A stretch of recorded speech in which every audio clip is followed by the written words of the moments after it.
فریاد کن، جا خانه دل را به ذکر اله آباد کن. شاعر بزرگوار گفتگی که از مرگ میندیش، غمی ریزق مخور، این هر دو به وقت خیش آیند و روند. برادرای عزیز، ریزقم میآید و میرود، انمی آدمیزادم میآید به وقتش، مرگش که اومد میرود. برای هم برادرای عزیز، برادر ما فخرالدین، ما که همچون آوازخوانی برادر میشناسیم، فخرالدین کلابی با تخلص کلابی میگفتیم، چه فخرالدین نظر با تخلص فخرالدین کلابی.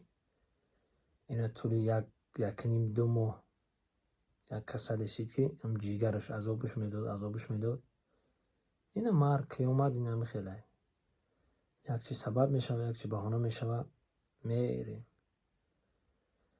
برای هم که میگه که این ملک جهان به کس نماند جاوید، رفتند و رویم و باز آیند و روند. همه پی یک دیگر رفتن میگیره که همه زندگی، همه قانون زندگی، همه. برای هم که در این ماه مبارک، در این ماه شریف رمضان، در این دهه آخر دعا کنیم که خداوند بزرگ هممون ببخشه، گذشتن پول سیراد آسان بگردانه و برآمدن جانمون آسان بگردانه.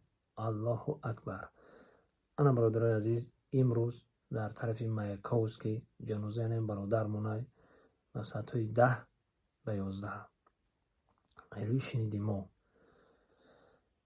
خداوند بزرگ جوش جنت کنه، ای حوض کرسر سیلابش کنه. فخرالدین جانا خیلی دنیا چی دیدن؟ هیچی. برای همه هیچ که اگام چی نمیبینه ای دنیا، فقط تابه و نظامت کنه. خداوند بزرگ همونه ببخشه، باقی سربلند و خانوباد باشید. دوستان عزیز، شرکت محیدین، آدرس مترو ودنی استادیوم. کسانی که میخوان که گرانیت گذارن، مرامت در همین رقم زنگ زنن.